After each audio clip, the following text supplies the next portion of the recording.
我们创造了一个台湾最大的舞台，争取到他们投资你们企业的机会。这是我的 AI 精灵阿丁。最高奖金1000万元。And we are building workflow. That's the difference.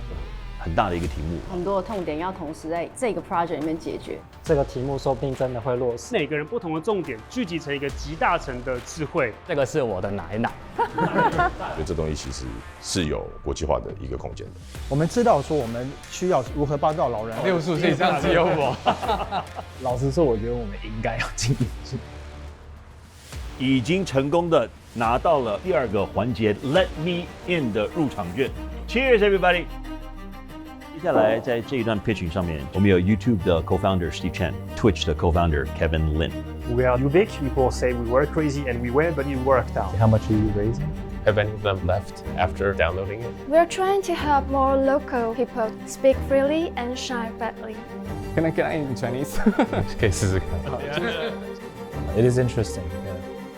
I'm not in this industry. I'm really not sure what this is. I've never seen that before. If your target is the global market, you need to think about that from day one when you have your idea. OK， 欢迎来到 Project Hatchet 的最后一个阶段 ，The Final Pitch。 So that's a little bit different from what you just said. 这真的很少听到。不晓得回答他。That's the answer you should give.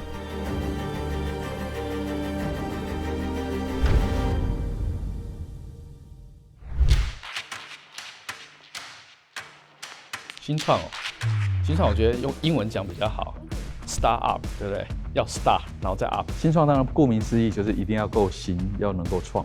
当一个创业者他看到社会上有一个问题，没有办法用别的方式解决，必须要创造一家新的公司来解决它。台湾的新创环境其实不乏资金，也不乏技术，也有一些人才，甚至有一些国外的新创团队还来台湾招募人才。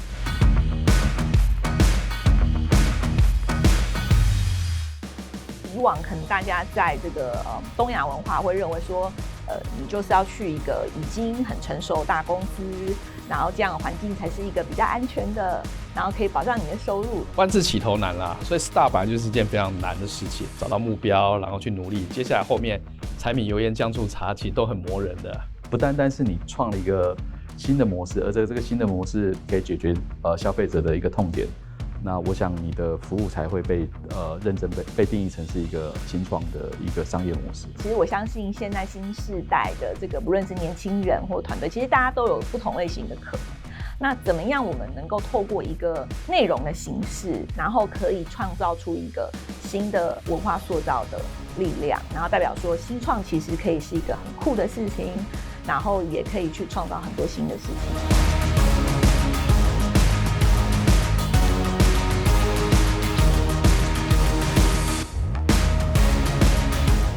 所有有想法并且把它落于实现的所创立出来的组织都是新创。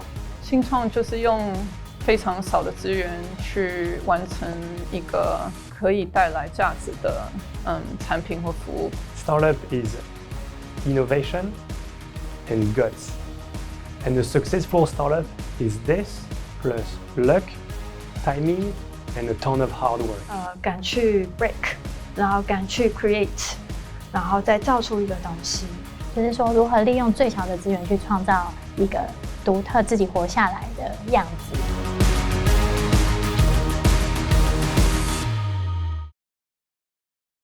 我们其实很难在每次击球前都先去架设设备，那太尴尬了，大概我们也不好意思穿得像现在这样子。让我们来示范一下有多尴尬。哇哦！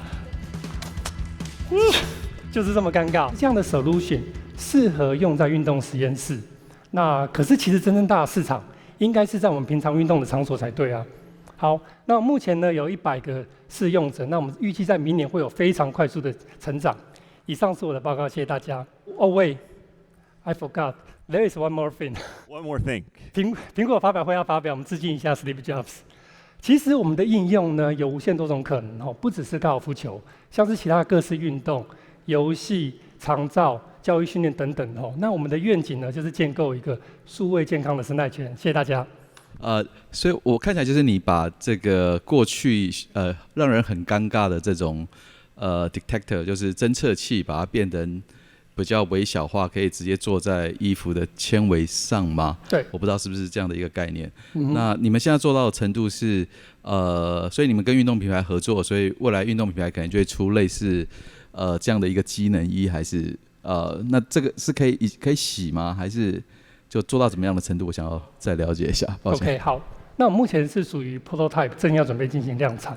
好，那我们现在是把感测器微小到像现在这样1x1的 size， 那我们会再去用包装封装成像扣子一样，所以在身上看到的话，最多以为是扣子。那基本上我们会常驻，让它看不出来。那当然在洗脱烘的部分，我们有做过这个有经过那个测试，哈，我们送仪特测试。那在洗脱烘这边是没有问题的，所以这当然一定要就是穿的时尚好看啊，就像刚刚影片的，是衬衫啊、卡其裤，然后它皱皱的，我们照样可以正确的感测到动作。那这个就是我们团队在努力的地方，这就是我们的愿景。OK， Tina， 谢谢你这个非常多各种维度的这个 present， 所以我想了解一下，所以你这个数据来源是你们是有，比如像专家系统一样，是用哪一个球星？还是怎么样的去设？因为如果假设是你刚刚说是多少杆以上很专业的人，他是要打得好，那个也会是一个比较 niche 的族群，这是第一个问题。然后第二个问题，我想要了解一下，你刚刚有提到 go to market 的部分，那你们在这一块，就是你们会怎么样去行销或 branding 你们的这个相关的技术，在你们可以跟你们的 ODM 或 OEM 合作的时候，有机会去让你们这个技术有一个它自己的样貌。好，首先第一个问题哈，因为其实市面上的智能仪呢，做很多在心率的部分，那其实心率在手表上就可以了。可是动作捕捉呢，其实在市面上是相对很麻烦，就像刚刚介绍的一样，要架设很多设备啊，然后或是穿的像我刚刚这样这么的尴尬哈。那大概他们就是比较适合在实验室。好，那所以我们就抓这一段，就是可以让我们穿的时尚好看，完全不用校正这些的，然后看起来就根本就像一般的衣服。那透过这些资料呢，我们就可以跟各个domain的合作。所以目前我们第一个题目落地的是高尔夫球，所以我们锁定高尔夫球教练。所以刚刚才会提到，我们先锁定的并不是最顶尖的就是球星，我们锁定的是一般的消费者，他大概在100杆以上哦。那这100杆以上大概都是很容易出界，所以我们刚刚提到了3个点，也是跟很多教练讨论说，这3个点只要克服了，就可以快速的让他们进步。那第二个点呢，因为有自己的背景，就是除了在电路啊、软体开发以外，我自己的背景也有机能布料。那我们自己家也是机能布料的公司，那提供了世界的一线的品牌，所以我们会再把这些机能布料跟我们的智能的做整合，让整个在使用者的体验上是非常非常好的。我们其实就是在我们创业的过程中，一直都有看到这些问题，所以其实评审问得很到位，这些都是真正实务上会发生的问题。本来应该是紧张程度 maybe 60分吧，道具给息忘记带了，瞬间紧张程度变1000分。What the fuck？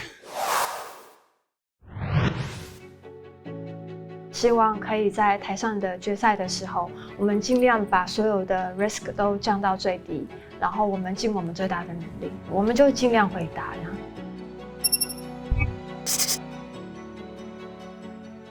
我们是 Inside。I'm co-founder Catherine Wang， 我的专业是脑科学以及英语教学。这是我的 partner Janet Huang， 她的专业是人工智慧。我们是一个女性的创业团队，一路上我们有很多的贵人，比方说 Google。在5-6年以前，我有一个很特别的机会，可以到矽谷待了1年，在那里我看到一个截然不同的世界。当时我还只是一个土生土长的英文老师，但是这个经验让我的人生改变了很多。故事里的小帅，他是我们的朋友。他是一个 engineer， 他很会 code， 很会做研究，也可以做论文发表，但是他不知道怎么用英文来表达他自己。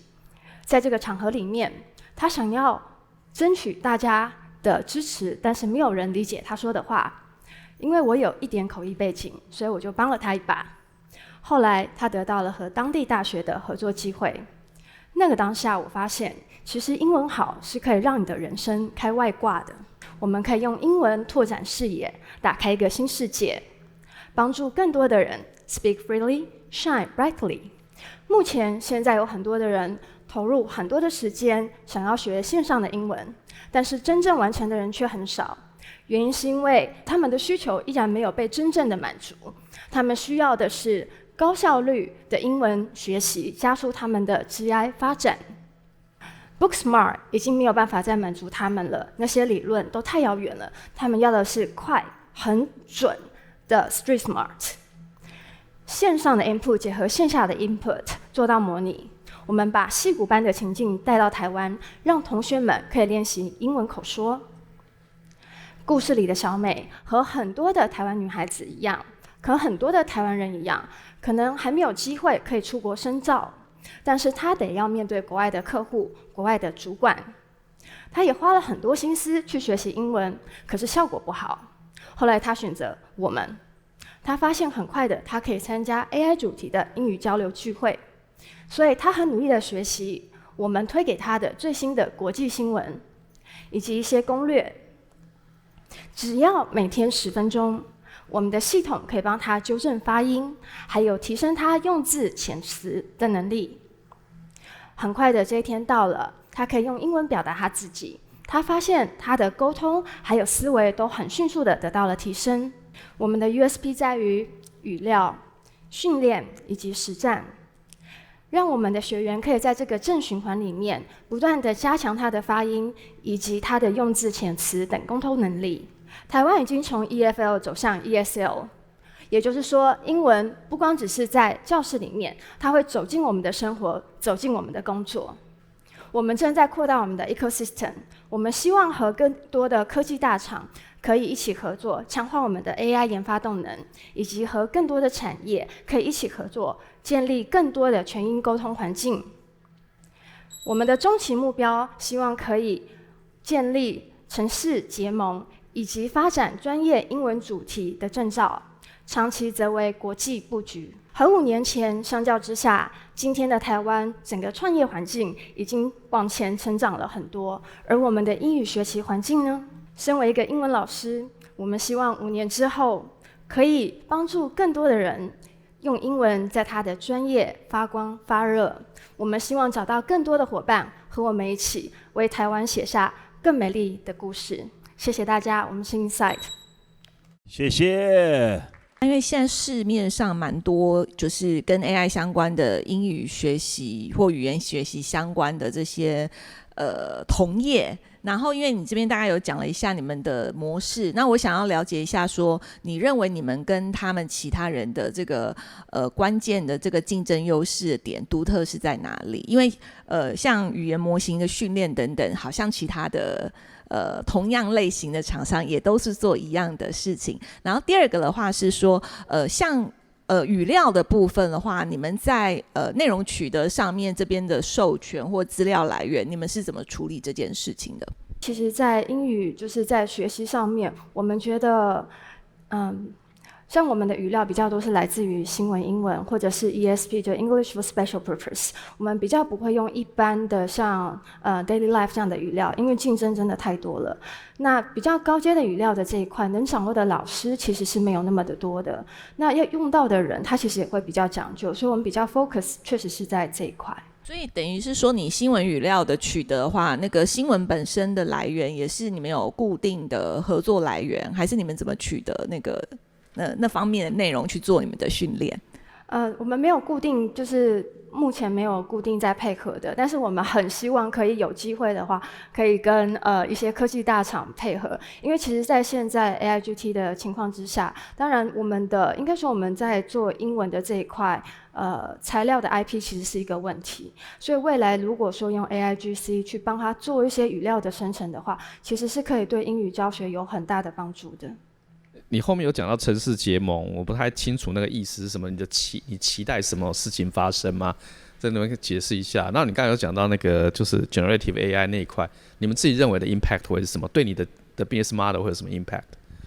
我们现在希望做到的是线上跟线下的结合，就是用 community， 我们把一些线下的流量也带到线上来做。那这个部分，我们希望先在台北做一个 prototype， 我们可以跟各个领域的产业伙伴一起做合作。所以我们的英文就不会是只有课本上的英文，而是在各个产业里面你会遇到的不同的 scenario 里面，你会得要用到的英文。那我们先在台北把这样子的布局先做好，这个网络做好了之后，我们希望可以把这个网络做到台湾其他的城市，比方说台中，比方说高雄的亚湾等等。那这样子的话，台湾它慢慢的这一块每个产业它都会有部分的人开始去英文化，整个 expansion 就可以慢慢的打开，这是我们希望在做到的一件事情。那 AIGC 所会影响到的部分，其实我觉得当然就是 content 它的发生，还有就是计算，也就是说我们学英文要学的不光只是英文或是简单的英文，我们要学好的英文，我们要学 decent 的英文，要漂亮，要优雅等等。那这些的期待，我们怎么去确认这个东西是好的？ AIGC 可以做到这件事情，透过 calculation， 它可以去做出很多的这些产出很多的 material， 而且它可以帮我们做计算。那这样子，我们用这样的教材去进行教学的时候，其实整体的质量就会比较好。这是我们所期待，然后正在努力的事情。谢谢。很紧张，上台之前可能就是好几天都没办法睡觉啊，有人是36小时都没有睡觉。我们 actually 到今天早上都还在试，我们就有信心，我们也尽力。那我们就是期待委员他可以青睐我们这样子。我原本是没有觉得应该会很紧张耶，是因为我比较少去做这样子有时间限制的 pitch 跟 QA 的这个游戏，没有很少玩这样子的游戏啦。Very by。各位评审午安，我是 Veryby 的 founder， 我是 Audrey。今天很开心有机会跟大家分享 Veryby 新的服务，就是我们想要帮网红无痛的打造自己的个人的服饰品牌。这位是 Annie， 她在Instagram 上面有3万的 followers。那她其实是一位微型网红，她每天都会花很多时间在拍美美的照片，传达她自己的价值观、她的穿搭态度跟她的生活形态。可是其实她的收入啊，非常的不稳定。其实对于所有的网红或者是微型网红来说，这是更严重的状况，因为他们的这个网红市场的收入基本上是 depends on brands 的 budget。那不同的 brands 其实没有办法去配合每一个网红的 style， 所以说他必须要去leverage 他自己的 persona。可是他没有办法说每一次在他会进行一些开团啊，或者是一些直播带货或者是一些直播的抖内，但是这些行为不一定每一次都能够很好的 leverage 到自己的 persona， 就是他可能会带到一些不是这么适合他的货。我们希望帮助这些 influencer 无痛建立他们的服饰品牌，这是一个非常简单的模式，就是 influencer 他只要去订阅这个 SaaS， 他就有一个无限的可以去购买在 Veryby 30万的商品池上面所有的衣服、鞋子、包包，用一个样品的形式寄送到这些 influencer 的家里。那这个流程就很像他自己其实在购买他的私服这个样子。那后续的流程就跟他买了新衣服啊，然后拍照啊，上传到 Instagram 上非常的像，但就是用这个他平常就是很习惯的流程，他就可以去无痛的开立一个自己的这样子的店，那他就可以 start selling on Instagram。那最好的事情是他完全不用负担后续的一些包货啦、寄货啦、退货啦、customer service， 这些对一个网红他想要成立一个自己服饰品牌来说，这是一个最痛苦的一件事情。那 Veryby 的团队可以帮他们处理这些事情之后，把这些直接成本全部扣掉之后，我们对半拆1:1跟这些网红拆分这个利润这样子。那对于网红来说啊，他就可以把自己的这个精神 focus 在 creating 这些 content， 拍这些美美的照片，提供他的穿搭提案给更多的用户，然后不用去 worry about 后续的一些 after sales 的事情。那为什么 Veryby 可以做这样子的事情呢？因为我们其实已经在快时尚的这个服饰产业 online shopping 已经服务了超过10年了哦。那我们整个流程就是用户会用到所有流程，包含这个 app 的这个场景啊，还有 app 上面 run 的一些算法，还有最难、最困难、最 heavy 的后面的就是 WMS 啊、SCM 这些供应商的管理系统，我们全部是自己建立的。那 Veryby 的 vision 一直是提供，希望去提升这个不同的用户，他想要找到自己各种不同风格的这个效率。除了我们一直以来提供这些算法去让用户找到这些单品之外，我们也希望这一次可以透过这样子的新的系统，让这些用户啊，他去透过网红的这个个人品牌，可以找到自己的风格，因为模仿也是一种学习找到自己穿搭风格的一种非常好的方式，让用户更能够找到自己，成为更美的自己。好，谢谢各位，我是 Veryby， 谢谢。谢谢。在座那个小女孩是你女儿吗？哎，对，跟我长得像吗？真的哦。我其实看她背后，我看不出她是不是长得跟你像，不过她很专注的看着你。对，你有一个很可爱的女儿，很恭喜你。我想要了解，就是说，因为你现在大概都是做伪网红，所以我觉得获客这件事情是非常非常重要的。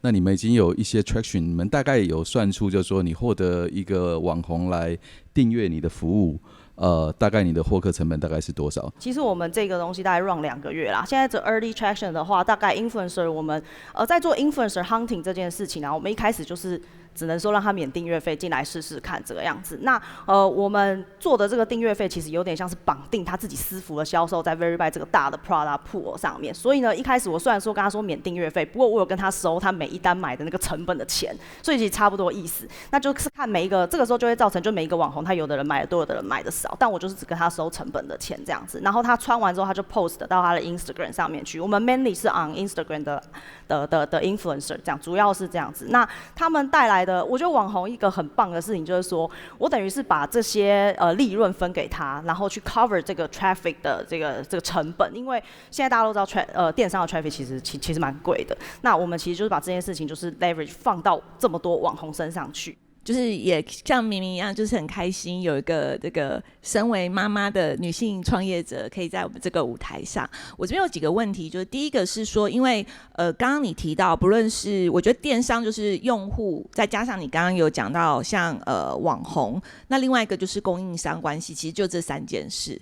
那就我所知，就是这3个点都有其他的大的巨头，不论是在用户端。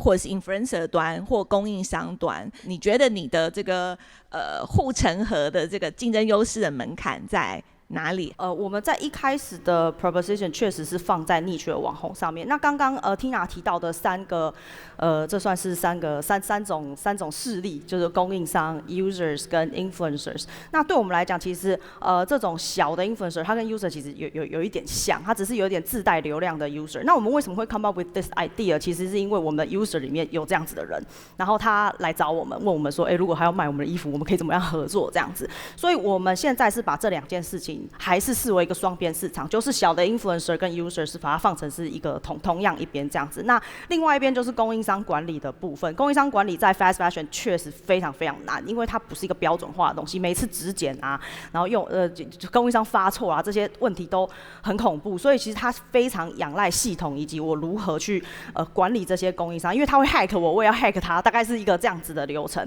那刚刚 Tina 讲到说我的 barrier 是什么？我觉得 retail 其实就是 detail。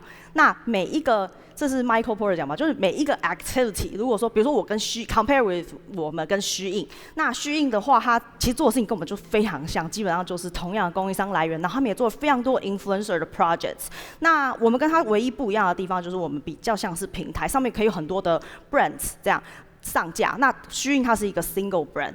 大概是这样子的不同。我回应一下，就是因为你刚刚说那个是因为大的不做，但是如果真的要去想的话，要能够很明确的区隔，不，因为有时候不是大的不做，是他可能已经正在做了。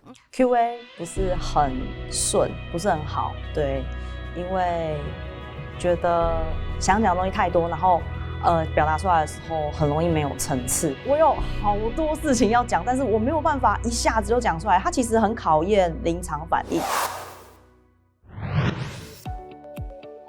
I believe that for competitions, you win or you lose it not in a presentation, in a Q&A. So the more prepared we can be, the better it is. Let's welcome our next presenter, Ubik.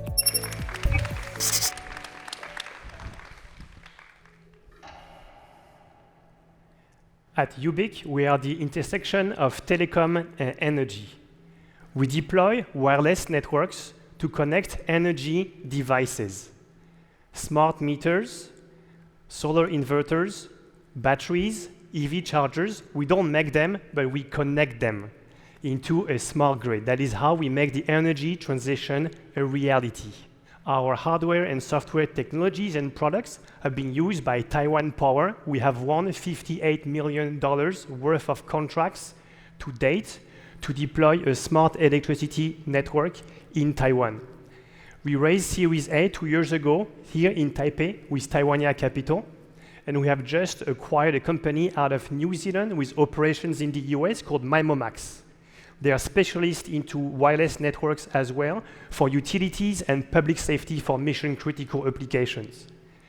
Our team has grown from 15 to 150 people. We are led by TH, who is from Taiwan with a vast amount of experience abroad. And my colleague from France, Fabien, who's our CTO, he's the mastermind behind creating brand new technologies from scratch that nobody has ever thought of before. Taiwan Power has the largest IoT project for the decade in Taiwan. That is to connect at least 6 million meters into the grid, from old analog ones to smart ones. We are providing the technology for them. How we do this is we create a communication module that fits into the meters, the new ones. We deploy base stations dedicated into a private network for Taiwan Power only. We have the software to run this network, as well as the middleware software to provide the data to Taiwan Power.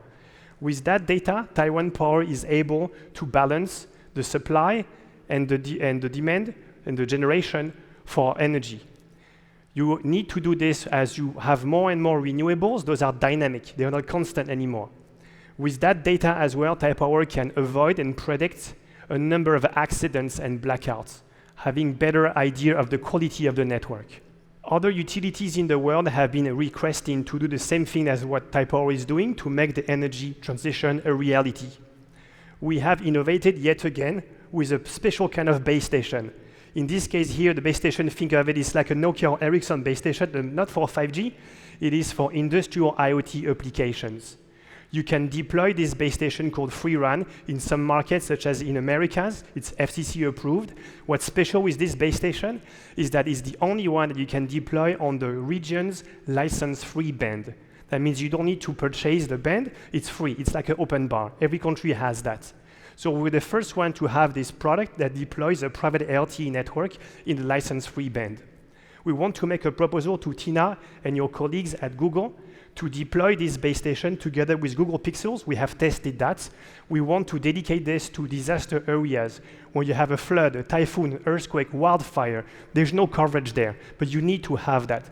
We can very quickly deploy a tactical bubble. That's our proposal. Similarly, we can also deploy a private network in a factory. That would be for Mr. Lee in Foxconn, for your commercial and industrial buildings to connect people, assets, environmental sensors, and other energy meters. There is another flavor to it. Telecom operators worldwide have been requesting us to help them to extend their coverage using their commercial bands to fill in the gaps. This product is called Goran, and we have already started to work with telecom operators across the world. We would like to work with you, Jamie, and your team to look into it for Taiwan. All in all, I'm here standing in front of you because we want to raise, with your help, strategic investments for our next fundraising. Our fundraising is needed for us to have more R&D so we can continue to create things that nobody has ever thought of before. We want to also provide more support for our sales and marketing because it's difficult as a 100% Taiwanese companies being bootstrapped to grow globally outside of Taiwan. Thank you very much. You just mentioned about the collaboration with Telecom. Can you a little bit elaborate more? Because the infrastructure customer like Taiwan Power, and also you also target a telecom partner. So how you tie with all the infrastructure partner to have the win-win partnership moving forward? The reality is that in the world of IoT and telecommunication, one size does not fit all. So we want to have a very good product to market fit to provide exactly the type of need that the end customers is having. So we provide a menu of different features. Some of them are basically to help commercial bands to extend the coverage and fill in the gaps. Some others actually are to provide that base station, like a Nokia or Ericsson would do. Our business model is to sell that hardware and software to private companies that have bought their own spectrum. So those actually are different adjacent markets. So we cater to all of them. In a world of IoT, just like in a world for Taiwan Power, we are all sometimes we are competing with other companies, sometimes we are partnering together. So we really go beyond just the dogma of one technology is for this and one technology is for that. We started to make our own technologies, but we grew as a startup to realize that actually technology is not the key, it's the solution. We want to provide solutions to a need. And we can do this at Ubiq because we have a very deep knowledge and we have technology differentiation. This gives us credibility and validation that eventually helps us to provide real outcomes to the customer. Thank you for the mentioning during the presentation.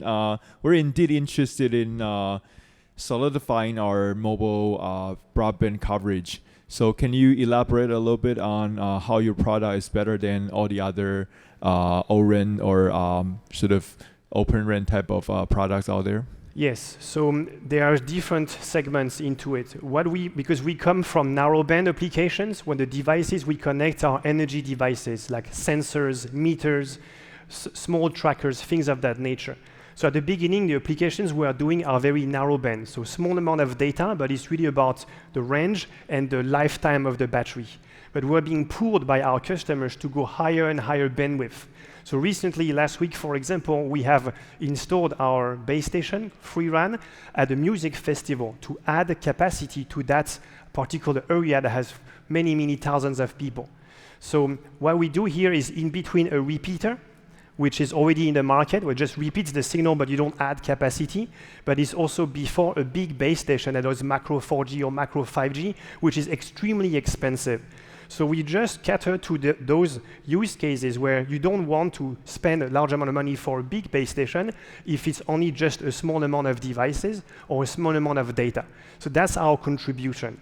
We want to grow from there to do more and more broadband, and we do this with a private LTE. So when I was the commissioner of the Department of Information Technology in Taipei City Government, we have tried a lot of POC about the smart meters. Can you give me some details about, not details, your opinions about the open, the challenge of the using the license-free band? What the challenge is that? Because we have no successful experience about the smart meters at that time. I understand your point. So for the Taiwan Power case, the team in Taiwan have been very smart in the government and in Taiwan Power that they have allocated a dedicated band only for advanced metering infrastructure. In this case, there is no interference, and us, the suppliers, can use the maximum transmit power allowed. In other areas, for example, in the US, this could be different because some of the utilities in the countryside do not have that much of an issue with interferences, but it is much cheaper for them to use the license-free band available in the US. So here it's also a case of not one size fits all. We have all of those solutions, but we want to make it very, very fine-tuned for that applications. Thank you, Ubiq. I actually really look up to the questions of the judges. They impressed me because it means that from their questions, I can see that they know what we were talking about.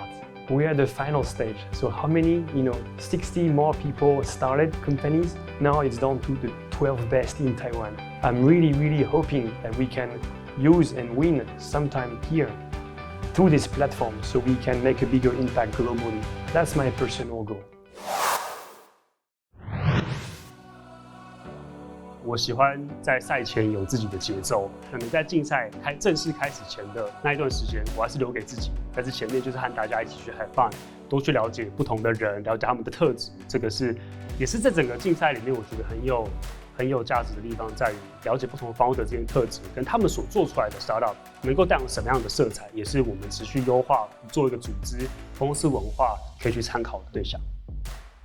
Orbit next.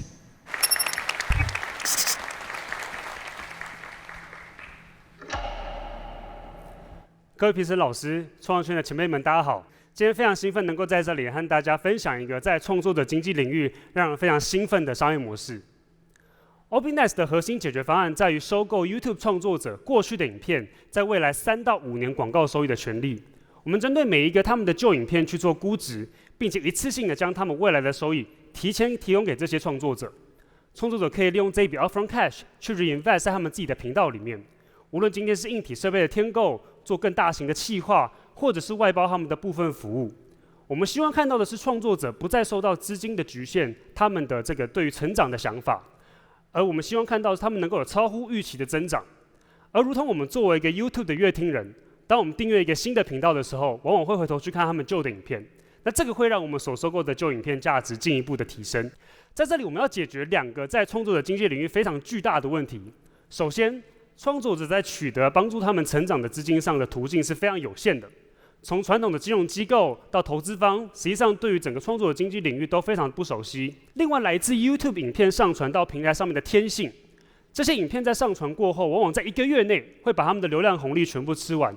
这些影片后面衰退的速度会非常快，而这些潺潺流水并不能够为创作者带来太多的改变。而我们在做的就是把这些潺潺流水累积起来，变成一个有意义的资本，让创作者去做发挥。第2个我们要解决的问题在于，在创作者经济里面一个巨大的 knowledge gap。这些创作者他们是 good at creation， 但当我们今天讨论的是 scaling a business、building a business 的时候，这是完全不同的一回事。而这也是我们作为顾问的背景能够带来更多价值的地方。当然，我们怎么去优化我们所收购这些资产，对吗？首先，在我们 scorecard base 的出价策略上，我们能够为自己保留一定程度的说是风险缓冲或是保守的获利。再者，透过资金的挹注以及咨询服务的提供，创作者能够有第2段的 organic growth。最后是透过广告销售的方式去推升它的 CPM 成长。因为我们拥有这些后台的数据，我们得以去告诉广告投放商，无论是品牌方或是代理商，为什么他们应该把他们的广告预算 land 在这些 asset 上面。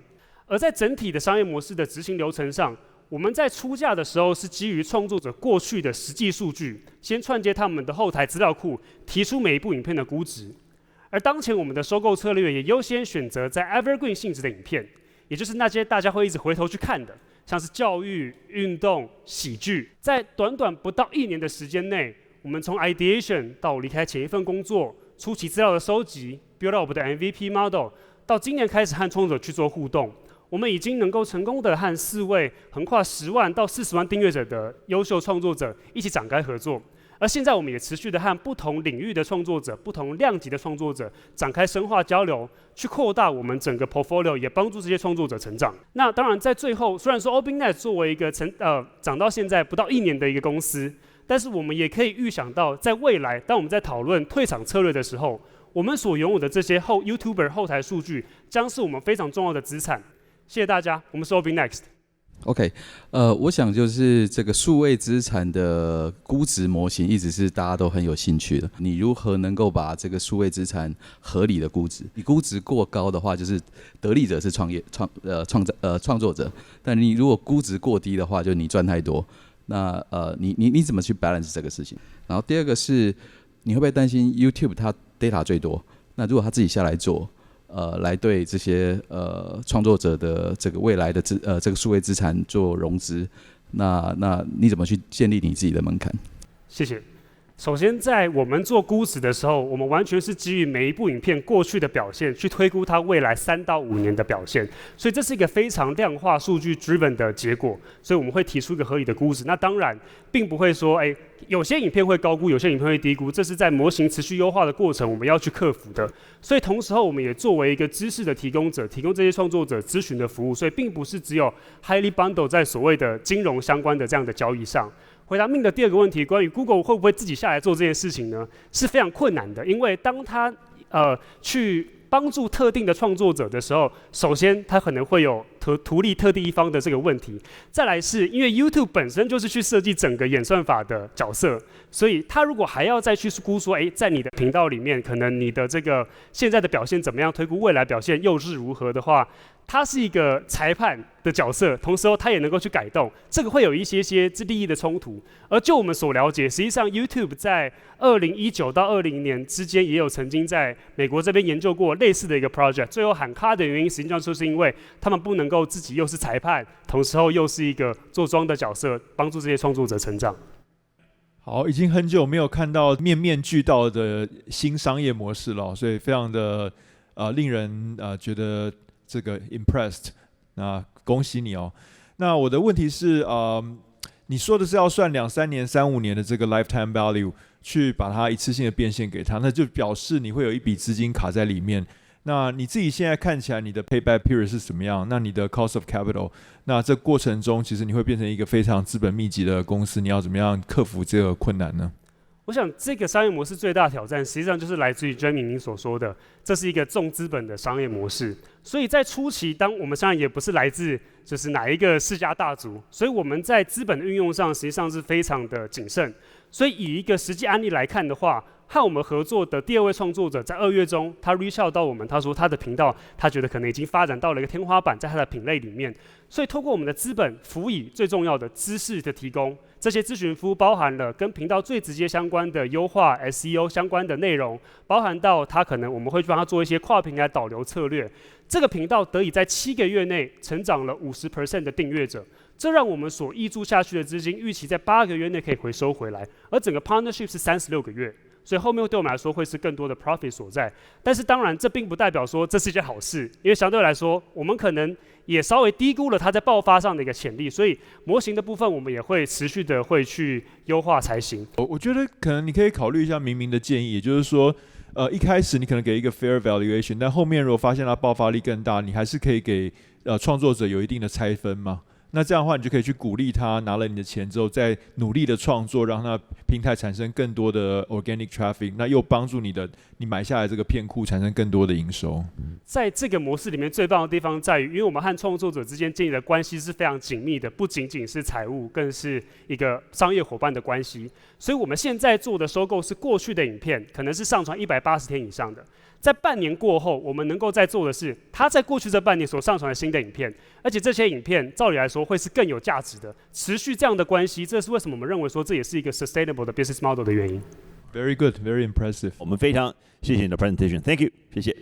尽我全力从过去2阶段的比赛经验里面去调整今天最后的呈现。从前一段时间控制的经验到昨天彩排到现在，整个过程是非常的有价值的。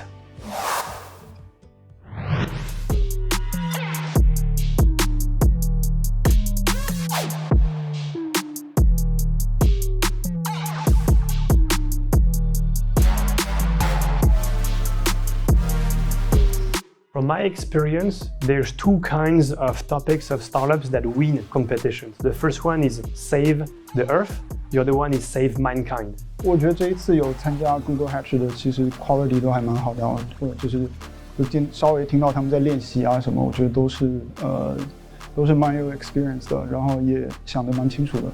Coherence， 因为他们在业界都深耕很久嘛，他们的 domain know-how， 然后他们的 depth 应该都是蛮完整的。UB 对，感觉他 present 得很好，然后回响也蛮大的，所以我自己觉得他应该还蛮有机会。我其实会想评给比较少见的题目，如果是我的话，为期人我一定加分，真的跟大家思维不一样才有机会。我觉得 Go Sky 蛮会打比赛的，我觉得创业者很需要的一个特质，他蛮有就是锵锵的。BD, they are doing AI for heart. So actually, I think it's a very noble cause, and they tick all the boxes. It's AI based, it's very trendy right now, and they are something that save people, lives. So I'm kind of secretly rooting for them to win, at least to be in the top 3.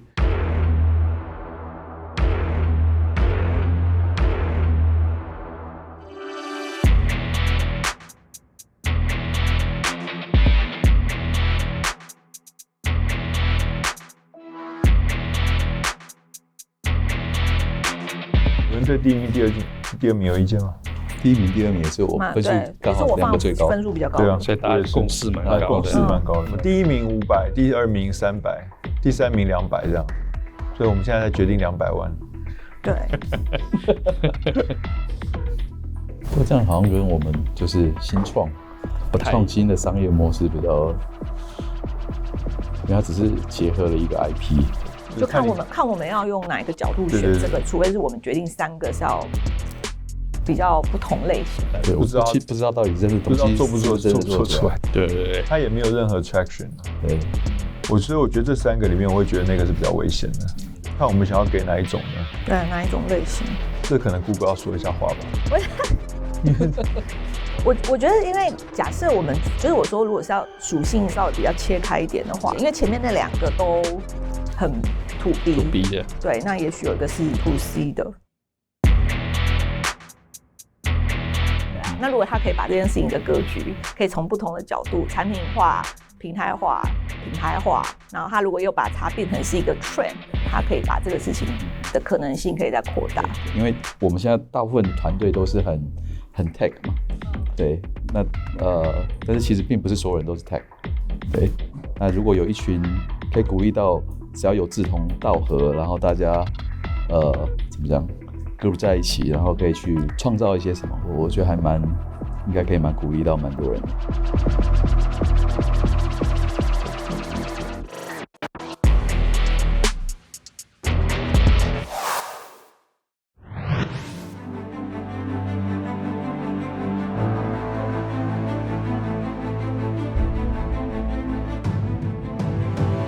好，接下来我们要从今天的12组团队里面宣布5组入围的团队，然后在这5组入围的团队里面，我们会 announce 今天的前3名。那这3个团队可以带走总共1000万元的奖金。准备好了吗 ？Here we go， 5组入围的团队，第1组，请用热烈的掌声还有尖叫声，恭喜的团队是维奇人科技。Corteca, yeah! Woo! Yes! 恭喜恭喜！第2组入围的团队是 BD Mobile。BD Mobile， 恭喜！ Woo! 紧接着要恭喜的第3个团队 ，Ladies and gentlemen, congratulations to Ubic. Where's Ubic? Where are you at? Come on up. There we go. Yeah. 好，接下来 the next group 入围的团队是 Orbit Next. Orbit Next， 恭喜 ！All right. Yes, all right. 最后一个名额了，恭喜的是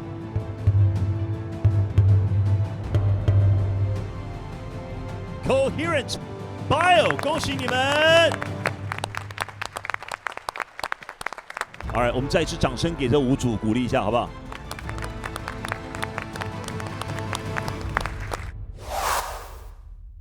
就觉得入围应该是有点机会，但是不是很确定说是不是有机会可以得名。觉得有机会入围，对。但因为大家都太强，我是觉得是4、5左右。I am concerned whether they might not want to promote us just because they might think that we're already big enough. I honestly do not know because I haven't seen every other companies. It's a competition. 都很放松，我觉得也尽全力，就是等待结果，结果都是好的，无论是有得名没得名，有得名肯定是比没得名更好。希望可以吧，但是也不知道，因为觉得 QA 的部分可以更好啊。Alright， 从我们的5组里面，首先要宣布的是我们今天第3名，第3名可以得到奖金200万元，来帮我们 announce 今天的第3名得主是。第3名得奖的是维奇人科技 Corteca。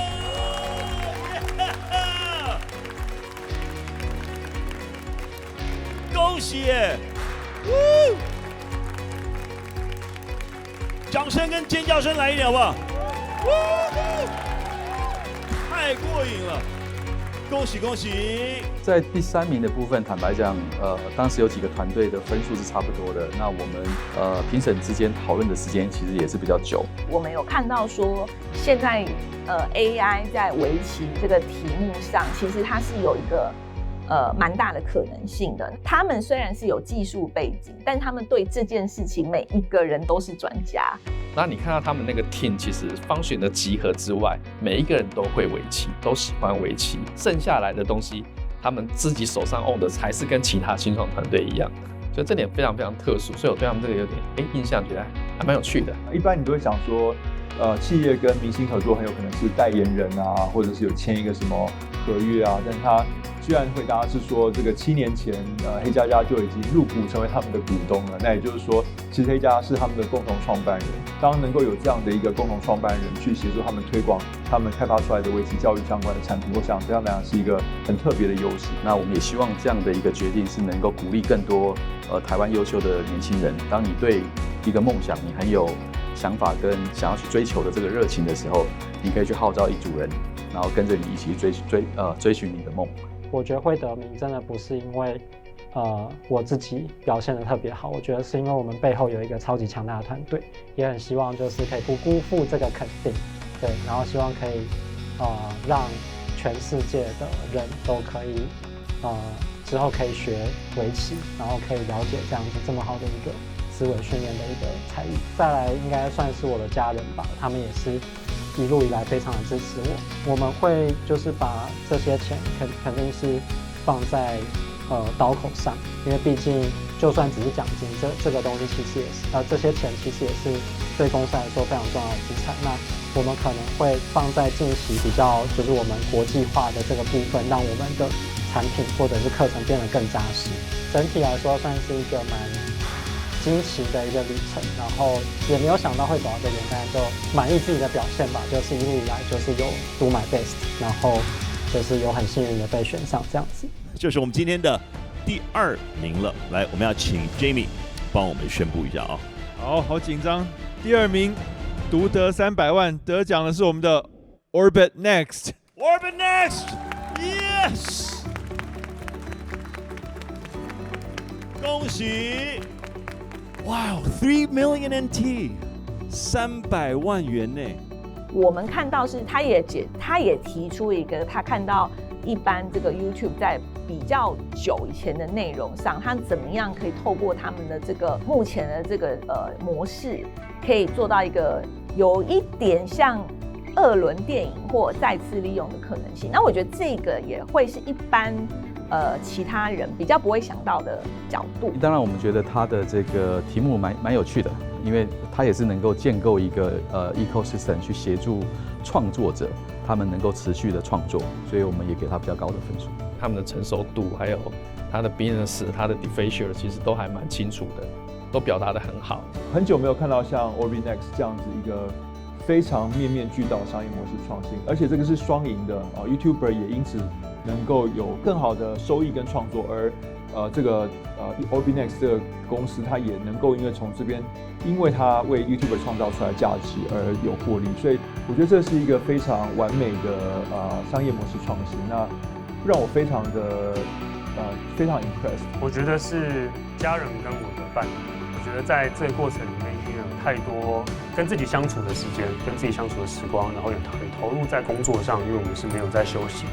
我的 co-founder 他说有，就也是2句话，太屌了，你是鬼吧？就这样结束。对自己很紧张，但是也有信心。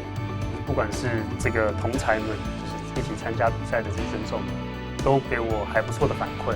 我觉得最紧张，那算是第2紧张的时刻。第1紧张的时刻实际上是颁完第3名之后，先颁第2名，总是会期待更后面被喊到。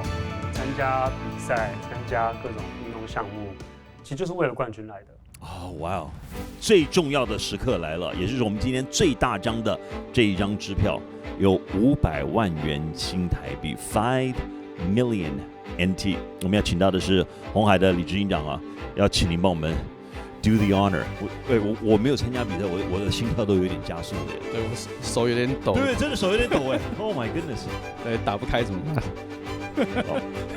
刚刚这个过程是应该有很多很接近的地方，因为每个其实都很有特色，然后很有 passion 的，然后很清楚自己知道自己方向，所以其实真的很难选，真的很难选，所以真的手很抖，手很抖哈。来，那我们来看到得奖的，好，那我们就宣布了，今年的冠军得主500万元奖金得奖的是，你看真的有在抖。好，第一名得奖的是。第一名得奖的是 BD Mobile。BD Mobile。Oh my goodness！ 太恭喜了！哎，尖叫声来一点好不好？非常的棒，很开心，对。但是没有想到我们会第一名。对，非常意外，因为也不知道大概怎么评分的机制，所以就说可能就6成把握。因为我们本来入围上去想说颁32的时候，应该自己等一下就要准备下台了，对，所以没有想到会第一名。可能6成还是用在研发上面，然后我们市场会去可能会奖励优秀员工，因为在我们这个软体业来说，其实员工是最重要的资产。我记得印象最深，我们大概16年的时候就要解散了，那时候就募资不太顺，我们大概跟一家创投谈了8个多月，我们都以为我们做的第一个题目，我们都以为一定会成功，所以我们就把宝全部压在这身上，结果后发现8个多月后这样废了，掏不投了，那时候就跌到谷底，那年我收入才300多块，整年，对，最后还是撑过来。所以也谢谢大家。其实第一名、第二名大家共识度很高了，对，等于说我们今天大家分数算起来，第一名、第二名根本没有疑虑了。第一名，坦白讲，我们评审大家是一致决议，就是他们来第一名嘛。对，那我想主要就是他们的 traction 相对来讲是蛮清晰的，那而且这个不单单是可以帮助人，可能更多的是救人。他们现在已经有在跟一些这个跟医疗的一些专业的团已经在合作了。全世界大概有9% 10% 的这个有心律不整的患者，那他们经常都要做这个24小时心电图，而做完24小时心电图之后，他其实需要这个医疗技师们去分析这个心电图的资料。那现在如果可以用 AI 去帮他分析，自然可以减轻这个医疗从业人员的负担，而且可以增加分析的准确率，所以它是在解决一个世界上非常大的问题哦。那同时间，因为他自己本身是一个跨领域的团队，又用这跨领域的能力去把他的 AI 做到一个相对于欧美先进的领先公司都还要精准很多的这个程度。在台湾做一个 trial run， 然后做出一个模式之后，又能够输出到海外去。那我们自己觉得它在未来的规模化跟技术的这个 barrier 上面是相对高的。我们也希望说可以去鼓励他们，然后能够做到这个让这个应用跟这个技术可以更普及。感谢评审，还有 Google 主办方，还有其他协办方的帮忙和协助，我们可以一路从过去走到现在。然后我大概有4年时间没有在 demo 舞台上表演，然后很高兴今天有机会终于在台湾得奖。然后我过去在中国、美国跟欧洲得过奖，然后这是首次在台湾得奖，也谢谢大家，谢谢，也恭喜你们，谢谢。Yeah， 所以我们 Project Hatcher 今年是第1年 ，This is just the beginning， 我们才刚开始而已，对不对？Hey, ladies and gentlemen， 2023年 Project Hatcher，That is a wrap。我们在这里要鼓励所有的团队们哈 ，Keep being creative and keep being productive。我是今天的主持人聂云，我们在创业的路上，下回再见，拜拜。People tend to idealize startups. We think it's rosy and romantic every day. It's not. It's very difficult. 创业这件事情没有下班时间，基本上我们24小时脑袋里面想的都是怎么帮助这个组织持续发展。首先牺牲掉很多睡眠，还有薪资，因为我们也不一定能自己给自己付薪水。我觉得当business owner 或者不管你是小的 startup 还是已经有一个 size， 就你公司可能100-200人的，就是面对的辛苦会不太一样。你遇到的东西都会是你没遇过嘛，那就要快速的学会，然后所以定义到底你要学什么，然后怎么学比较快，这个过程是一直重复每天发生。大家有很多家人可能都不这样觉得，可能不管是妻子或是女朋友都会都有这种想法。以前工作收入都不错，你要放下这些东西来，其实是非常困难的事情。如果你真的是就是 from scratch 0到1，基本上不要想要有自己的私生活。I mean， 包含 family， 就是你的 parent 那边可能你都有可能会被放弃掉。第一个要放弃自己的私生活，第二个你可能会没有家，不管是你自己创立的家，或者是你之前的家，都有可能会垮掉，你来不及救。那这个都是我们必须要去承受的。The key here is that the founding team needs to help each other because everybody has a different cycle when we feel down or when we feel excited. So in a way, the core team value is that we can support each other. When my colleagues feel a bit down, then I can support them and vice versa. So I think that's how it's really good to have a team that works together. 很多东西你在创业的过程你是没有权利去思考的，对，因为你努力做就对了，你会不会成功是注定的，但你就努力做，你努力做绝对不会饿死。对，所以对我来讲，新创就是努力做。